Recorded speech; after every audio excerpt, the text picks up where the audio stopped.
My Uncle Victor Buono was an absolute phenomenon in the world of stage and film as an actor.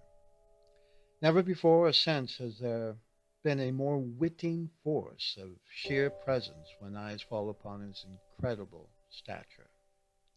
In 1977, in the San Diego Magazine, written by J. Michael Straczynski and Laura Kaufman, they succeeded in capturing Victor's witty charm and inspired him to speak candidly with insightfulness and with often humorous quotes. I will attempt to share his quotes for you, hopefully with a touch of Victor's delicious cadence and slyly tone. Boris Karloff played monsters, but he was the sweetest and gentlest of men. In my case, this is not true. I play monsters because it is the easiest way to say what I really feel. I am a monster. I stand up for monsters, and I think there should be a society to prevent cruelty to monsters.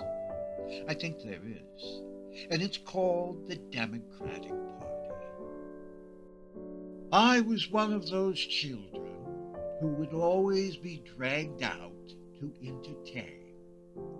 The only difference was that I was marvelous.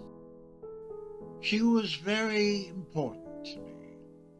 Her direction that I remember most was stand up straight and make faces with your voice. I wanted to be a priest simply because of the wardrobe.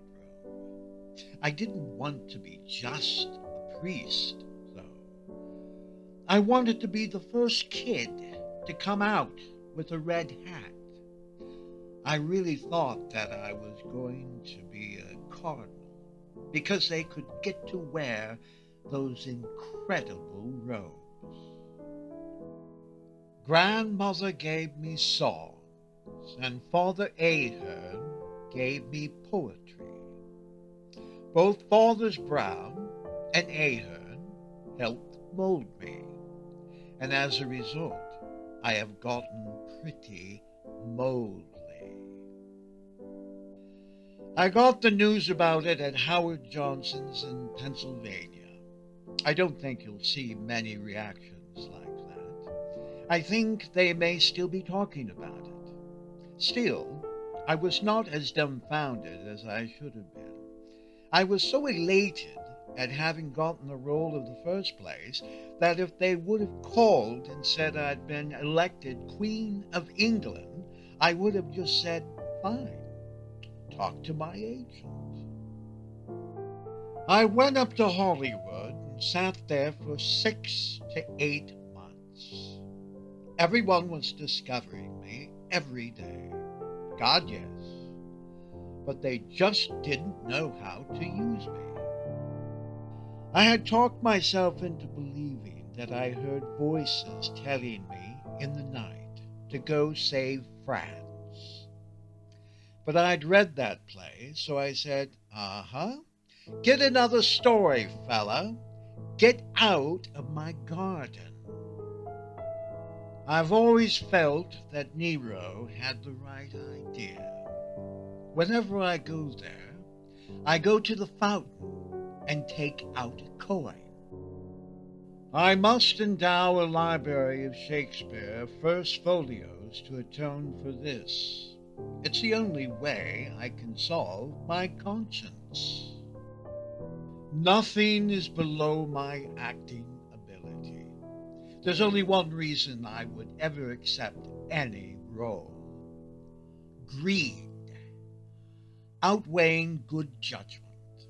But sure, there's a lot of things I shouldn't have done. I wanted it all for the drama of it. I wanted to be a doctor because I thought I could save little Billy. I can just see me on a rutted road in the middle of a rainstorm. Little Billy could die. It'd be, goodbye, little Billy. Forget it. I'm going home to watch Ben Casey. At the time, though, I thought they were two demented old men. I thought it was an interesting idea. I had done some Shakespeare at Saint, so I was not afraid of doing it. The minute he cast me, I knew I was the most wonderful, flawless creature on God's green earth. That's what they told me. And if they know what's good for them, that's what they'll keep telling me. Every time I come back to the globe, I'm filled with doubt about my progress. That's one of the reasons that I keep coming back. I'm a masochist. It's not an easy place for me to play because they already know all my tricks. They've seen all my tricks since I was 18. They're the same tricks I swiped from Lily Mae Barr. It is my sincere hope I'll get it right. That's not as silly as it may sound. Every time I do it, I'm better.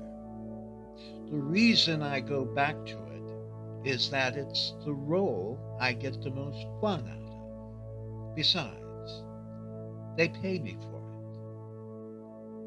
There are times Craig Knoll is not an easy man to work with, or a joy. He knows me very well, and I resent the hell out of it.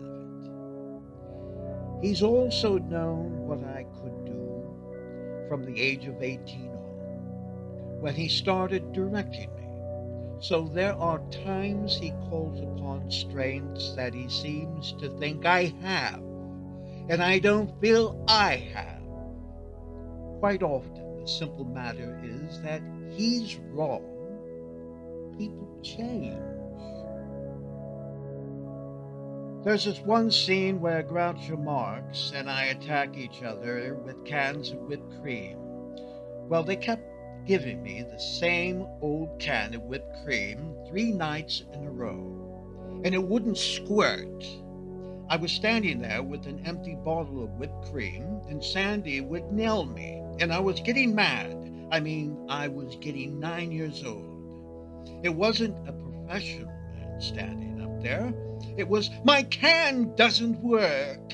One night, it didn't go off, and the curtain came down, and I said, I don't want to see that blinking thing ever again. Ever again. There was a long silence. What I didn't know was that over at the director's table, Craig turned to Linda and said, just turn the can around. He'll never know the difference, which he knew at the time was not the thing to say. Self-preservation told him that, because I would have to kill him. I would have had to come down off the stage and kill him. This is the first show I've ever done without Peggy Kellner working wardrobe. But Donna has done a beautiful job. The trouble is that she keeps making me look, what's a good adjective? Fat. She makes me look fat. It would shame the devil. After all, what the hell is she being paid for? What game? What game? Baseball is the most boring game on earth. If Nero had used baseball instead of fire, there wouldn't be a Christian left. They would have all said, forget it. Where do we sign? Is Jerry Brown going to be president, or is Pete Wilson? Maybe Wilson can be president, and Brown can be Pope. You know, I've often wondered what it would be like if someone were to take some extremely powerful hashish oil and blow it into the air conditioning facility festivities at the White House during an important meeting. It would have to be odorless. I would dearly love to read the transcript. And then the president said, "Mr. Vice President, put your pants on." And the Secretary of State said to the Secretary of War, "Stuff it." It would just make life so much easier. I've got to go out there on a stage where even God says, "Make me laugh." Make you laugh? I've got to get in bed with Sandy McCullen. Do you know what it's like to wake up in bed with Sandy McCullen as Groucho Marx? I've learned a lot about acting from the San Diego Zoo by watching the animals. Listen, it's true. Watch the bears. There's where you learn about dignity. You can learn lordliness watching the bears. The zoo in Balboa Park. It's the greatest deal around. Listen, I remember a time when you could take your family to Presidio Park. Presidio Park. What a strange place. I get the oddest feeling whenever I go there. I get the same feeling when I visit Stonehenge. I mean, it's beautiful, but I just don't go there anymore.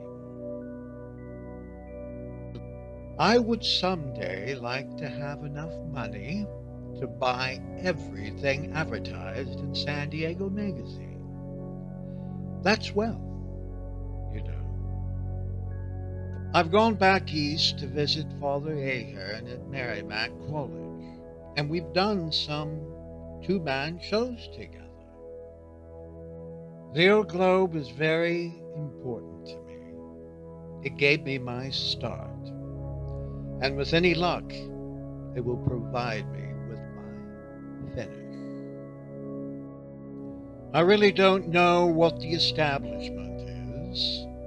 If one means a group which set policy, considering some of the policies, they should be taken out and shot. Slowly, in painful places. I've been made fun of by experts over the years. Talk to a fat kid if you want to know about being made fun